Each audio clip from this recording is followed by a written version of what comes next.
L'invité politique sur Radio Classique et Public Sénat. Voilà Marie-Hélène Carlotti, je rappelle que vous êtes ministre déléguée aux personnes handicapées donc et à l'exclusion sociale. Nous sommes avec Gilles Leclerc, nous sommes ravis de vous accueillir. Est-ce qu'il est facile de travailler quand on lit dans les journaux tous les matins? Oui, j'en ai plein devant moi, remaniement. Moi aussi, je regarde les journaux, j'entends la télé, la radio et j'entends la même chose que vous. Alors. Oui. Bon, non, c'est pas très sympathique. Ceci dit, on est sur nos dossiers, on nous demande d'accélérer. Le président de la République lui-même, à chaque Conseil des ministres, nous dit prenez des initiatives, mais vite, pour qu'elles soient applicables sur le terrain, parce que c'est entre la décision et ce que ressentent les gens, c'est trop long, il faut aller plus vite. Donc on est sur ce trip-là, mais c'est pas très agréable. Et est-ce que de l'intérieur de l'équipe gouvernementale, vous avez l'impression justement qu'au fond ceux qui travaillent ont plutôt envie que ça ait lieu vite?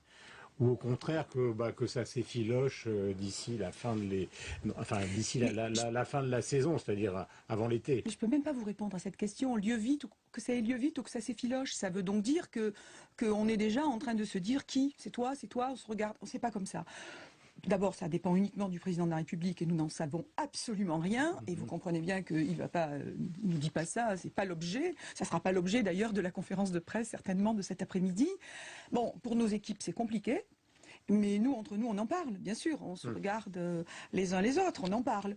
Mais je pense qu'on est tellement boosté pour avancer qu'on n'a pas tellement le temps de faire autre chose que notre job, à la limite. Et le sentiment, alors concernant un personnage central, et après Gilles va enchaîner évidemment, qui est Jean-Marc Ayrault, le Premier ministre, est-ce que vous avez l'impression, à l'intérieur de l'équipe, qu'il va rester? Complètement. Complètement. Je pense que autant la presse l'a montré du doigt il y a quelque temps, autant aujourd'hui il est, je trouve, très consolidé, très stabilisé. Il est en harmonie avec la politique que mène François Hollande. Ça marche très bien entre eux. Il est plutôt largement respecté par ses ministres qui reprend en main quand il le faut.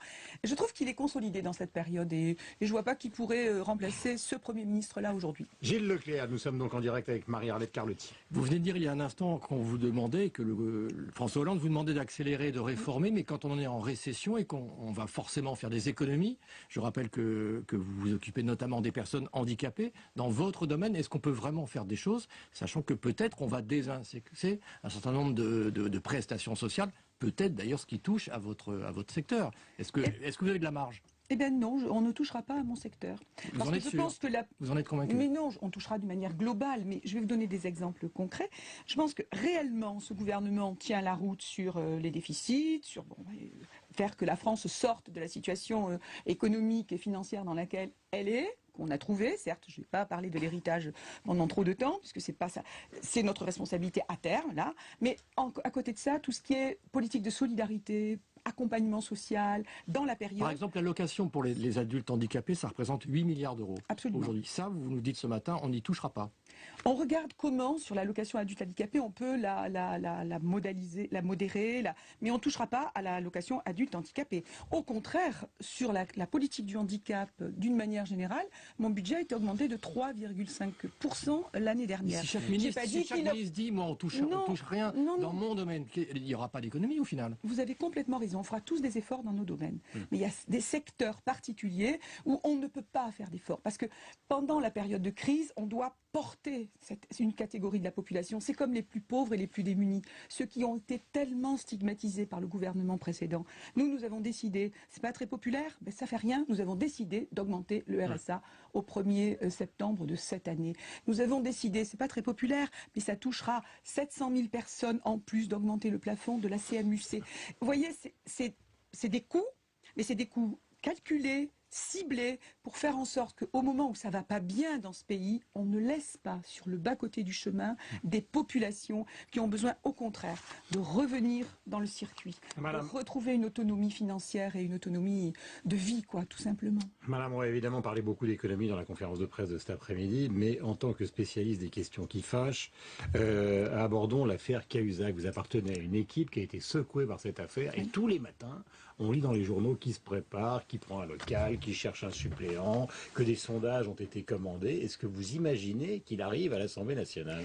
Pas du tout.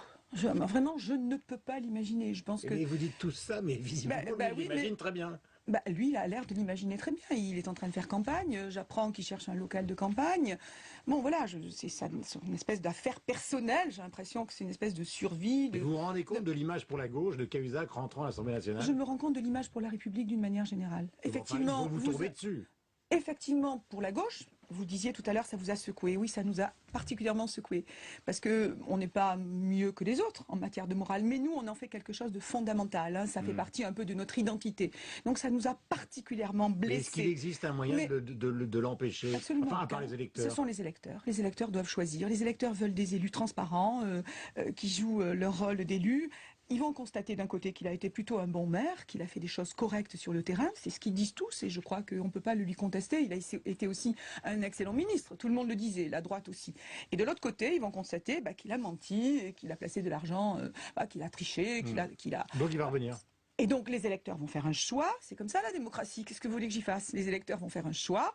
Et s'ils le choisissent, ce qui est probable, quand on regarde les sondages aujourd'hui, il va revenir à l'Assemblée nationale. Et là, je ne sais c'est une catastrophe pour vous, ça. C'est une catastrophe pour la République. C'est une catastrophe pour nous. Moi, ça, je le prends pas très bien. Je lui conseillerais de rester, de refaire sa vie autrement. Il a des capacités, il a plein d'atouts, mais de ne pas revenir à l'Assemblée nationale. Si son choix est différent, effectivement, personne ne peut l'interdire. Les citoyens, ceux qui vont voter peuvent l'interdire.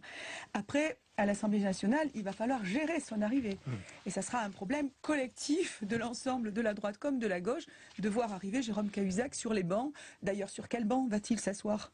Puisqu'il a été de fait exclu du Parti socialiste. Déjà, vous voyez ce que je veux dire, tout est compliqué. Il vaudrait mieux qu'il reste, qu'il fasse autre chose. Je vous rappelle que nous sommes en direct avec Marie-Arlette Carlotti, qui est chargée donc des personnes handicapées et de l'exclusion donc au gouvernement. Gilles, il faut parler de Marseille, puisque c'est votre ville et que les municipales approchent. Voilà, vous avez parlé il y a un instant de transparence. Vous êtes candidate à la mairie de Marseille. Est-ce qu'on peut vraiment, dans cette période où effectivement on affiche tout aujourd'hui, se présenter devant les électeurs marseillais tout en étant ministre? C'est-à-dire qu'à un moment, il faudra bien que vous puissiez choisir. En matière de transparence, il n'y a pas de problème. Ils savent que je suis ministre, les Marseillais. Ça, c'est très transparent. Et je pense qu'ils sont plutôt pas mécontents d'avoir une ministre de Marseille. Vous voyez. D'ailleurs, j'essaie de leur faire honneur et de faire bien mon travail. Sauf que vous ne pourrez pas cumuler si vous étiez élu. Je ne cumulerai pas. Quand je serai élu maire, je serai maire. Donc vous ferez campagne même si vous êtes encore ministre? Je pense que oui, mais chaque chose en son temps. Pour l'instant, je ne suis même pas encore la candidate du Parti socialiste. Il y aura des primaires. Je suis candidate à la mairie de Marseille. Je travaille sur des projets pour la mairie de Marseille. Je ne travaille pas pour les primaires, je travaille pour les Marseillaises et les Marseillais. Et ce que je peux leur garantir aujourd'hui, c'est que quand je serai maire à 100%. Parce que je ne pourrai rien faire d'autre. Parce que cette ville a pris du retard et qu'elle a un potentiel énorme. Mais c'est le moment qu'elle rebondisse. Est-ce qu'en matière de délinquance, il y a encore eu un incident, enfin pas un incident, mais un drame encore cette nuit, on a découvert une personne brûlée vive dans sa voiture. Est-ce que vous pourriez apporter, je dirais, une réponse ou autre chose que tout ce qu'on a pu entendre depuis déjà un certain nombre J'aurais besoin de d'années? m'y pencher avec le plus grand intérêt parce que les Marseillais n'en peuvent plus. Alors ce qu'on a vu encore hier, c'est certainement des règlements de compte, mais qui sont liés à des trafics mafieux dans les cités, avec je le disais tout à l'heure, depuis celui qui est le guetteur à l'entrée, mais jusqu'à celui, le délinquant au col blanc, qui finance tout ça, qui irrigue ces réseaux et qui va placer également de l'argent à l'étranger. Vous savez que le gouvernement a pris les affaires en main, ça prendra là aussi du temps. Mais il y a 13 cités qui ont été cadrées, quadrillées. Le travail se fait avec un ministre de l'Intérieur qui travaille avec la justice. Et c'est la première fois que les deux travaillent de concert dans ce pays. Donc moi, maire de Marseille, je devrais aider la police nationale. Je ne peux pas me substituer à la police nationale. Il y a aussi aujourd'hui 300 policiers municipaux. Je propose d'en faire 1000 pour irriguer les quartiers et faire une convention avec la police nationale parce que chacun son travail. La police municipale, c'est de la proximité et je pense qu'on pourrait leur alléger le travail si on avait un réseau de police municipale. Je souhaite vraiment m'y atteler parce que le rebond de Marseille, attirer les investisseurs, attirer les chefs d'entreprise, ça passe aussi par une sécurité et une ville plus sereine qu'elle ne l'est aujourd'hui. Merci beaucoup d'être venu nous voir ce matin, Marie-Arlette Carlotti, en rappelant donc qu'il y aura des primaires à Marseille. Ça va pas être compte facile, parce que non, mais ça ira.